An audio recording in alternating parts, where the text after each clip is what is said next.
Começava naturalmente por cumprimentar o professor Dr. Armando Leandro em nome do Grupo Parlamentar do PCP e o Secretário-Geral, e o Secretário Executivo também da Comissão Nacional de Proteção de Crianças e Jovens em Risco, o Dr. Ricardo, agradecendo a disponibilidade para estar hoje aqui connosco e poder também apresentar o relatório e poder também refletir com a Comissão o cenário que é descrito no relatório e preocupações que temos naturalmente sobre esta matéria. O PCP entendeu recentemente produzir alterações legislativas à lei, inclusivamente no que diz respeito à apresentação manual deste relatório, porque entendemos que a matéria de facto exige uma proximidade e um acompanhamento por parte da Assembleia da República importante. Nós entendemos que os 9 anos que já permitiram acompanhar a avaliação da aplicação da lei e da vida e dos processos de cada criança permite também fazer já uma avaliação profunda sobre esta matéria. Nós entendemos que as CPCJs têm um papel muito importante na salvaguarda do superior interesse da criança e dos seus direitos. E entendemos exatamente por isso, e reconhecendo essa importância e valorizando o trabalho de muitos técnicos por esse país fora, entendemos fundamental, e era uma questão que lhe gostaria de colocar já à cabeça, que era o reforço do número de técnicos a tempo inteiro. Porque nós entendemos que, de facto, aquilo que o relatório traduz, na nossa opinião, acaba também por refletir um empenhamento grande por parte das CPCJs, na esmagadora maioria dos seus membros, no cumprimento da sua missão, mas, inclusivamente, como dizia o professor Dr. Fausto Amaro na apresentação deste relatório, quando foi feito, exatamente por podermos hoje viver numa nova era de intervenção e não apenas de identificação, uma intervenção e um planeamento exigem efetivamente mais meios para garantir um acompanhamento concreto desta matéria, sendo que o mesmo referia que a taxa de risco em Portugal é de 3,5 e que ainda assim é um valor que nos deve preocupar. Dizer que relativamente a algumas preocupações que são vertidas no relatório relativamente às necessidades logísticas e materiais que são ainda identificadas, também no que diz respeito à comissão restrita e à presença das 5 valências da comissão restrita e dos seus membros, apenas 17,5 das comissões têm estas valências, sendo que é colocada alguma preocupação do ponto de vista da disponibilidade dos técnicos dos serviços de origem, porque num contexto em que há naturalmente falta de técnicos em muitos serviços e na esmagadora maioria dos serviços a disponibilidade dos técnicos é maior, sendo que 58,9% dispõe de membros com 7 horas semanais ou menos e, portanto, é de facto um número que também nos preocupa relativamente a esta matéria, e sendo que 23% das CPCJs a principal dificuldade refere exatamente à insuficiência do tempo afeto à CPCJ. Dizer também que o conjunto das medidas que foram aplicadas em 2012 e o facto de 89,5%, à semelhança de 2011, terem sido medidas que são aplicadas em meio natural de vida, exigem de facto uma dedicação e um acompanhamento muito próximo das famílias e dos cuidadores das crianças, pelo que nós entendemos que as mais 2.151 medidas aplicadas exigem de facto um grande trabalho das CPCJs. E era uma questão que se calhar começava já por aqui, que tinha a ver com o facto de ter sido, de 2011 para 2012, alterado o principal objeto das medidas e passou a ser as crianças entre os 15 e os 21 anos, e em alguns casos também da leitura, creio que foi apresentada na apresentação do relatório, também é invocada a alteração da lei do Estatuto do Aluno e também o alargamento da escolaridade obrigatória. Ainda assim, esta lei só teve efeitos a partir de setembro, o último trimestre de 2012, o que significa também que seria importante perceber, de facto, o que é que significam estes números e se têm mais ou menos ideia do que é que significa as causas objetivas do absentismo e do abandono, se há mais ou menos um retrato relativamente a estas matérias. Dizer também que alguns dos dados que são refletidos no relatório nos preocupam, designadamente que 30% das crianças e jovens institucionalizados não têm um percurso de vida regular, e, portanto, era também importante pensar hoje numa perspectiva de reforço também dos meios materiais e humanos que acolhem naturalmente estas crianças, que num contexto de crise e de cortes, de facto, dificultam objetivamente o trabalho das comissões como também o tempo já ultrapassei em algum, eu ficava por aqui e depois naturalmente que na segunda fase teríamos oportunidade. Muito obrigada. Peço desculpa, estava a falar. Está declarações a propósito de uma questão que não tem a ver, mas tem a ver, que é a importância da escola pública e da escola pública de qualidade, que na discussão que estamos aqui a ter também, de facto, tem importância. Dizer o seguinte, nós, desde o início que colocamos esta preocupação, naturalmente que o agravamento da crise económica e social que vivemos, que é a mais grave do regime democrático, tem encontrado nas crianças e nos idosos, mas neste caso nas crianças, na linha da frente desta degradação das condições de vida. Também entendemos que não se pode fazer uma associação automática entre pobreza e risco, mas é objetivo e estudado sociologicamente que há fatores de risco associados à pobreza que potenciam um conjunto de situações graves do ponto de vista da vivência das crianças. E por isso, naturalmente, que num contexto de quebra dos rendimentos das famílias, num contexto de violência e instabilidade no seio familiar, que as crianças naturalmente que são afetadas por isso. Mas importa também perceber que o relatório de 2012 diz que as crianças sinalizadas, 53% provêm de famílias com rendimentos de trabalho, o que significa outra coisa, significa que no nosso país nós temos rendimentos de trabalho muito baixos. E por isso são também situações em que muitas famílias, perante salários muito baixos, estão impedidas de garantir necessidades primárias de sobrevivência às suas crianças. E dito isto, gostaria de dizer o seguinte, o contexto de crise tem esta dimensão concreta, mas tem outra dimensão, que é a intervenção de primeira linha também estar degradada na sua resposta. E isto, ligando isto à escola, naturalmente que a escola deve evitar que, e muitas escolas fazem isto pelo envolvimento dedicado dos seus profissionais, dos diretores de turma, dos professores, dos psicólogos, tentam intervir sobre o problema antes do caso, por exemplo, de ir à CPCJ, à Comissão Restrita. Acontece é que num contexto em que nós, por exemplo, na Zona Norte, temos um psicólogo para 3.500 alunos, ou num contexto em que os técnicos de apoio às escolas são cada vez menos, nós temos uma situação em que também as instituições de primeira linha, desde logo as escolas, estão em condições muito mais difíceis de fazer face a isto. Por exemplo, na abertura, por exemplo, de cursos CEF e PIEFs, que não estão ainda, por exemplo, hoje é dia 19 de junho, as escolas não sabem ainda o que é que vão poder abrir em setembro. E, portanto, também para dar resposta a públicos muito específicos e a necessidades também de combate ao abandono e ao insucesso, há que, naturalmente, encontrar outras formas e o investimento na educação é fundamental para fazer face a isto. Mas eu gostaria aqui ainda de voltar à questão dos técnicos. O Sr. Ministro da Solidariedade e da Segurança Social esteve a semana passada aqui na Comissão. Nós perguntámos destes 200 técnicos de onde é que viriam, porque a Sra. Deputada falou do Impulso Jovem. Eu não tinha ficado com essa ideia, porque eu acho que terão havido mesmo intervenções contraditórias por parte do Governo, porque o Sr. Secretário de Estado falou em IPSS, depois o Sr. Ministro falou em estágios, eu não percebi bem, e era importante de facto percebermos isto, porque o trabalho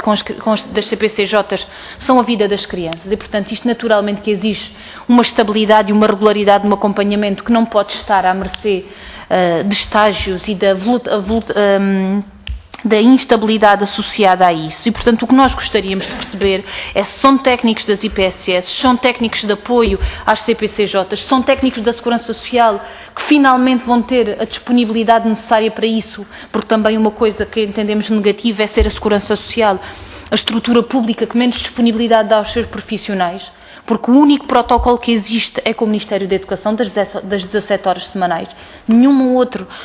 serviço da administração pública tem um protocolo com os CPCJs e, portanto, nós entendemos que isso era importante do ponto de vista do esclarecimento, porque o que se trata aqui é de existirem situações naturalmente diferenciadas, mas aqueles que são os concelhos, designadamente de Sintra Oriental, da Amadora, de Loures e de Lisboa, de Vila Nova de Gaia, que têm um número de casos muito grande, e ser humanamente impossível trabalhar com estas complexidades. E, portanto, o que nós entendemos de facto é que nós não sabemos se são 200 técnicos que faltam, nem sei que contas é que o Governo fez relativamente aos 200. Pode haver situações de CPCJs que nem se registre necessidade, e pode haver outras que precisam muito. O que nós entendemos é que efetivamente tem que haver uma disponibilidade efetiva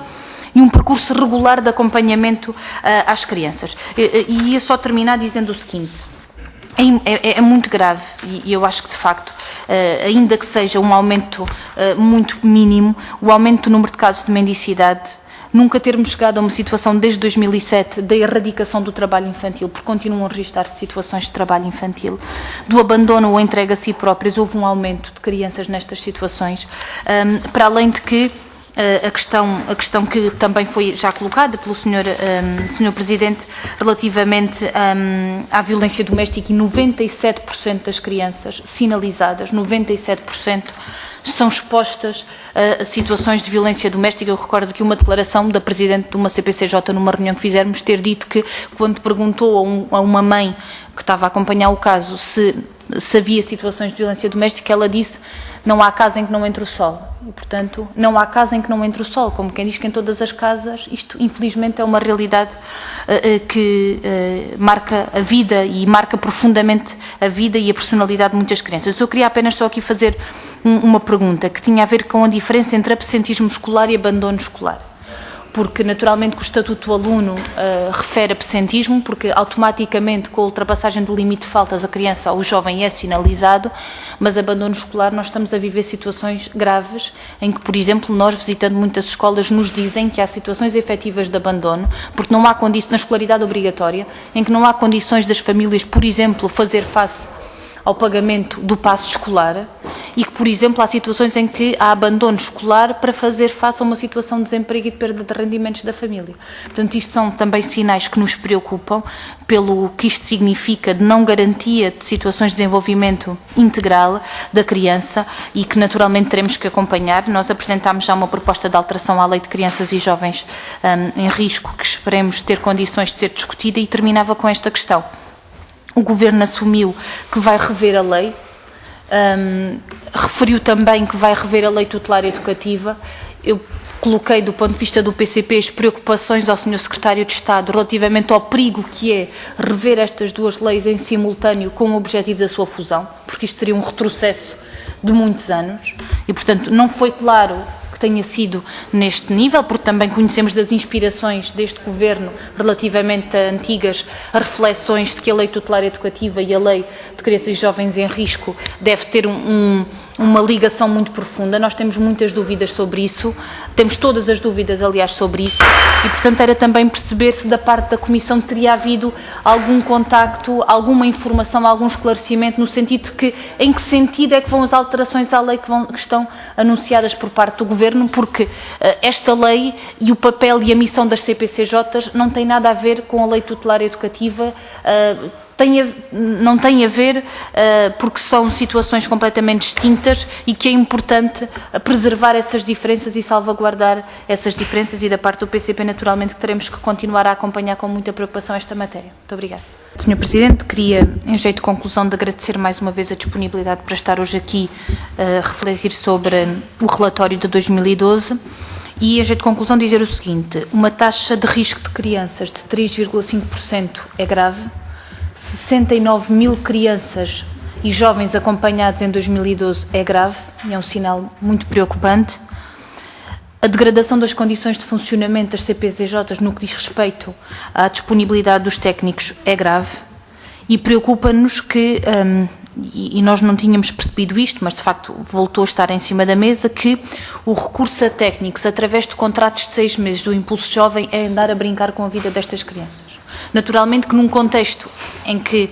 23% das CPCJs a nível nacional dizem que o principal problema é a falta de meios, tudo o que vier é importante. sem dúvida. Agora, nós estamos a falar da vida das crianças, nós não estamos a falar de 69 mil processos, estamos a falar de 69 mil crianças e jovens que merecem um respeito, um acompanhamento, uma regularidade do trabalho que não se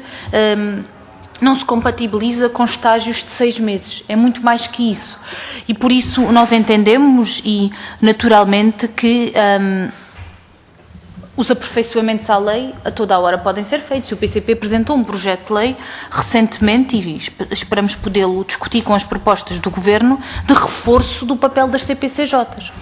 Agora, atualizações e aperfeiçoamentos da lei não são o mesmo que retrocessos na filosofia e na aplicação desta lei. E por isso é que nós entendemos que, para além do cumprimento legal daquilo que são valências obrigatórias que estão na lei e que não são cumpridas por parte dos serviços na disponibilização dos técnicos, nós podemos até dizer que,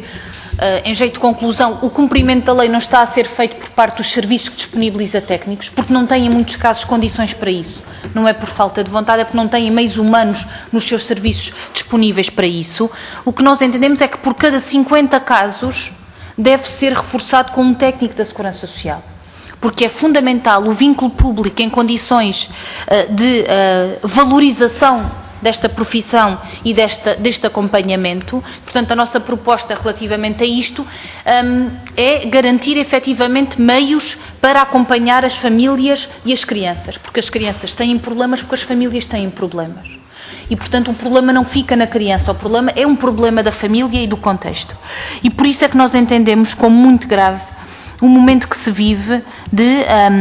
ataque às respostas de primeira linha. Porque quando nós vivemos num contexto de desinvestimento profundo na escola pública, é um desinvestimento na escola pública, mas é um desinvestimento nas crianças e nos jovens. Quando nós não exigimos mais à escola com o alargamento da escolaridade obrigatória, e isso reflete-se neste relatório, mas depois não garantimos os meios mínimos para cumprir o papel do desenvolvimento integral de todas as crianças. E por isso, naturalmente, que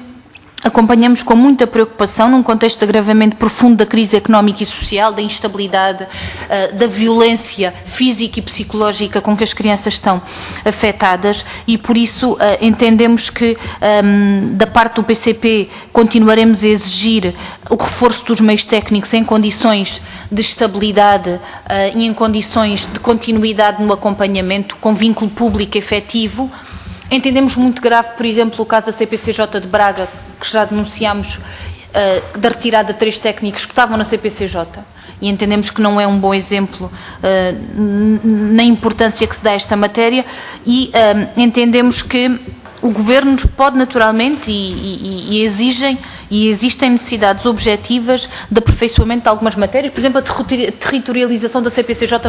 no acompanhamento da criança quando a criança é institucionalizada. Quem é que passa a acompanhar é a CPCJ da área da instituição, é a CPCJ que acompanha a criança desde o início, o consentimento. Há naturalmente matérias. Agora, o que nós entendemos como muito grave é que possa estar em causa um trabalho de mais de 10 anos, com um envolvimento meritório e muito determinante por parte dos técnicos que compõem as comissões e que dão muito de si para isso, e por isso naturalmente que vamos acompanhar com muita preocupação e com muita atenção esta matéria. Mesmo para terminar, dizer só isto: qual é o caso, qual é a razão pela qual Ponta Delgada surge como das CPCJs que tem mais casos? É uma dúvida que nos assiste, porque para além de ser sobretudo a área metropolitana, Lisboa, Porto e Setúbal, depois surge isolado Ponta Delgada, e era também poder só ouvir esse caso. Obrigada.